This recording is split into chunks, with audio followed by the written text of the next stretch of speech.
جس کو کہتے ہیں نا پنجابی دے کہتے ہیں ٹانٹی آواز، بہت باریک آواز اور بڑی دور تک آواز جاتی ہے.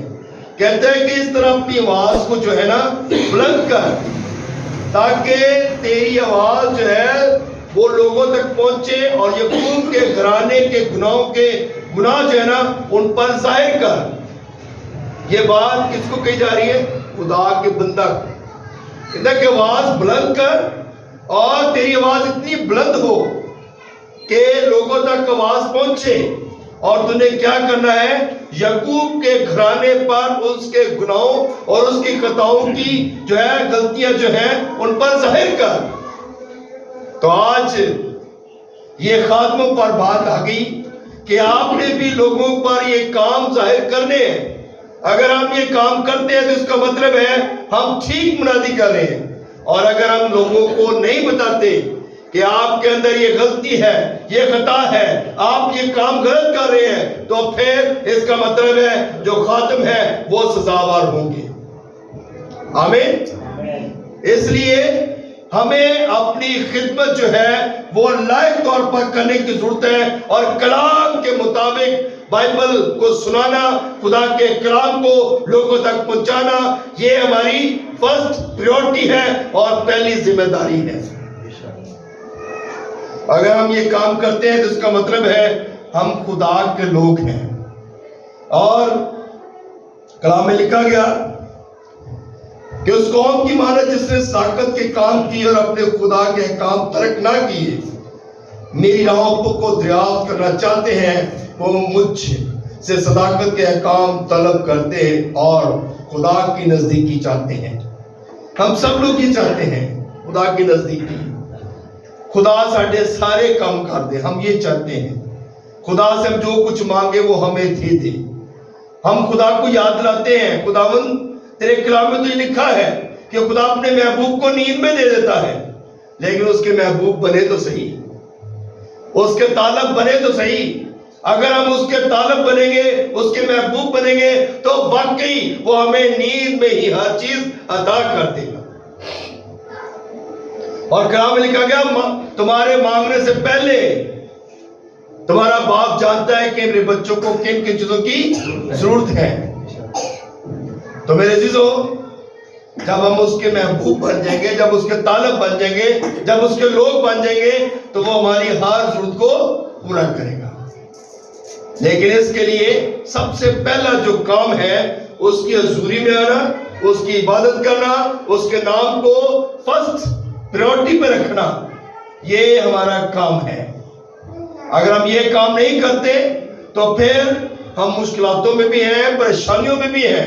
کیونکہ کلام میں لکھا گیا کہ دیکھو تم اپنے لیے اپنے روزہ کے دن میں اپنی خوشی کے طالب رہتے ہو اور سب طرح کے سخت محنت لوگوں سے کراتے ہو. دیکھو تم اس مقصد سے روزہ رکھتے ہو کہ جھگڑا رگڑا کرو اور شرارت کے مکے مارو. بس اب تم اس طرح کا روزہ نہیں رکھتے کہ تمہاری آواز عالم بالا پر سنی جائے. کس طرح کے روزہ رکھتے ہیں ہم لوگوں کو بتاتے ہیں جی میں روزہ رکھیا ہے تو میں تو کوئی کام نہیں کرتا. لیکن کلام کیا کہتا ہے؟ تم اس طرح کا روزہ نہیں رکھتے کہ تمہاری آواز عالم بالا پر سنی جائے. ہم نے روزہ اس طرح کا رکھنا ہے کہ ہماری آواز جو ہے وہ خدا کے حضور میں پہنچے. اور کلام میں لکھا گیا کہ جب تو روزہ رکھے تو اپنے سر میں کیا کر؟ تیل ڈال، اپنا منہ دھو، کوٹھڑی میں جا، دروازہ بند کر، دعا کر تاکہ تیری آواز عالم بالا پر سنی جائے. ہلیلویا. عالم بالا پر دعا اس وقت ہی سنی جائے گی، اس وقت ہی ہماری دعا عالم بالا تک پہنچے گی جب ہم سچائی کے ساتھ خدا کے حضور آئیں گے اور خدا کے نام کو جلا دیں گے.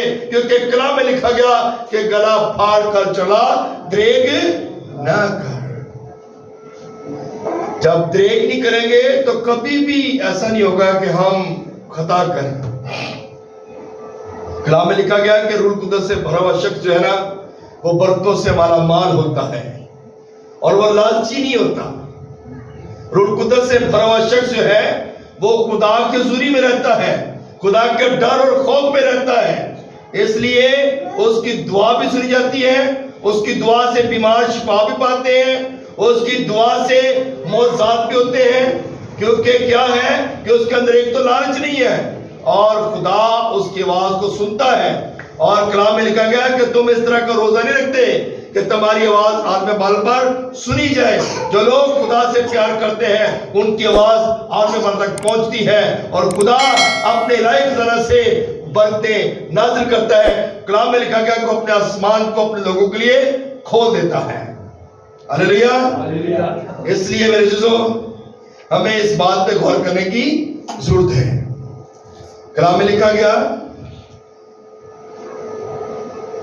کیا یہ وہ روزہ نہیں جو مجھ کو پسند ہے، ایسا دن کہ اس میں آدمی اپنی جان کو دکھ دے اور اپنے سر کو جھاؤ کی طرح جھکائے اور اپنے نیچے ٹاٹ اور راکھ بچھائے؟ کیا تو اس کو روزہ اور ایسا دن کہے گا جو خداوند کا مقبول ہو؟ یعنی کہ روزہ کیسا رکھنا ہے؟ اپنے آپ کو عاجزی میں لے کے آنا ہے، اپنے آپ کو حلیمی میں لے کر آنا ہے، اپنے آپ کو جو ہے وہ پست کرنا ہے۔ اور جب ہم عاجزی میں ہوں گے اور جب ہم خدا کے ڈر اور خوف میں ہوں گے تو ہمارا روزہ جو ہے وہ خدا کے حضور میں پہنچے گا اور خدا ہمارے روزے کو جو ہے اس کے روزے کے عوض ہمیں برکت بھی دے گا، کیونکہ کلام میں لکھا گیا مانگو تو تم کو دیا جائے گا۔ روزہ بھی مقصد کا ہوتا ہے۔ آپ کا کوئی بھی مقصد ہے، کوئی بھی پرابلم ہے، کوئی بھی بیماری ہے، آپ اس کے لیے روزہ رکھیں۔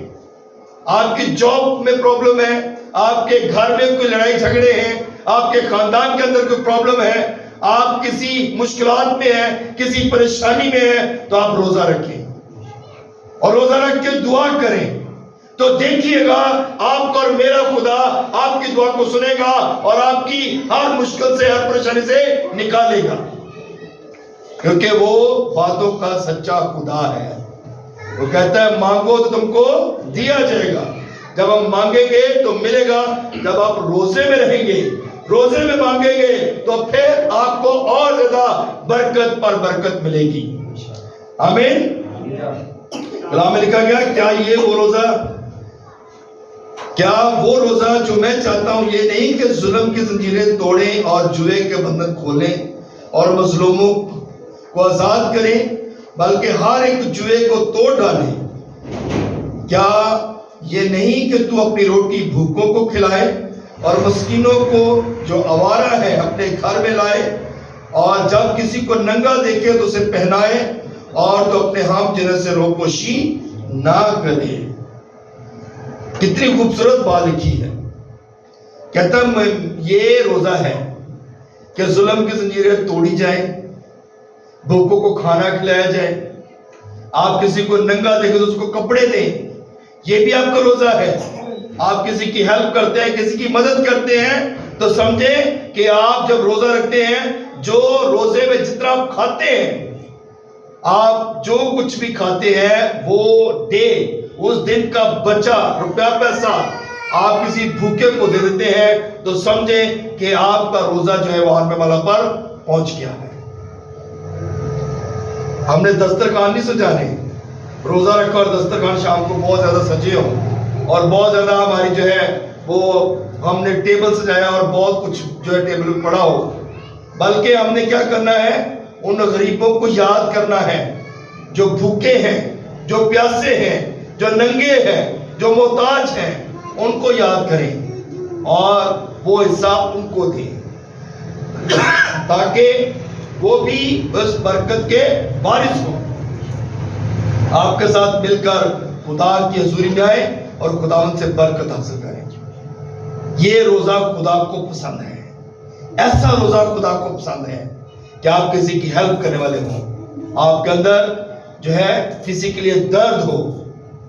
تو میرے عزیزو، خدا ایسا چاہتا ہے، خدا ایسا روزہ چاہتا ہے، خدا ایسی چاہتا ہے کہ میرے لوگ ایسے ہوں۔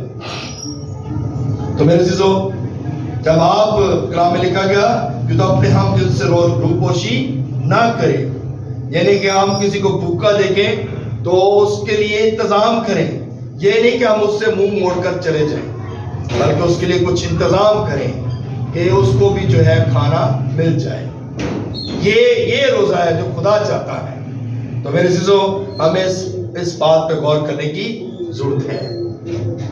جب ایسا روزہ رکھیں گے، ایسی ہمارے اندر خداوند کی محبت ہوگی، تو پھر ہم دوسروں کے لیے بابرکت ٹھہریں گے، اور ہمارا روزہ بھی بابرکت ہوگا، ہمارا روزہ بھی خدا کے حضور میں پہنچے گا۔ سو میرے عزیزو، اس بات پہ ہم نے غور کرنا ہے۔ خدا یہ چاہتا ہے کہ ایسا روزہ رکھیں کہ جو خدا کو منظور ہو، جو خدا کی نظر میں مقبول ٹھہرے۔ تو ہم نے ایسا روزہ رکھنا ہے۔ ایسا روزہ نہیں رکھنا کہ ہم جھگڑا رگڑا کریں، بلکہ دوسروں کے ساتھ جو ہے وہ زیادتی کریں، اس طرح کی زیادتی کریں کہ لوگ پریشان ہو جائیں۔ ہم نے لوگوں کو پریشان نہیں کرنا، بلکہ ہم نے دوسروں کے لیے برکت کا باعث بننا ہے۔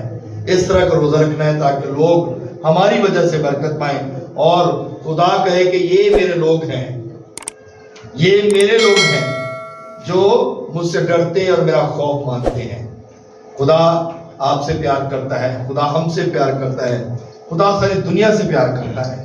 خدا کسی گنہگار کی ہلاکت نہیں چاہتا، بلکہ چاہتا ہے کہ ہر ایک انسان کی توبہ تک نوبت پہنچے۔ تو ہم نے ایسا روزہ رکھنا ہے تاکہ ہمارا خدا ہمارے روزوں کو قبول کرے، اور جو آنے والے ڈیز ہیں، جو روزوں کے ایام ہیں، جب ان روزوں میں آپ روزے رکھیں تو آپ نے غریبوں کو ضرور یاد رکھنا ہے تاکہ آپ دوسروں کے لیے برکت کا باعث بنیں۔ خدا اس کلام کی طرح سے ہم سب کو بڑی برکت دے، آمین۔ آئیے اپنے سر کو جھکائیں گے، آنکھیں بند کریں گے اور دعا کریں گے۔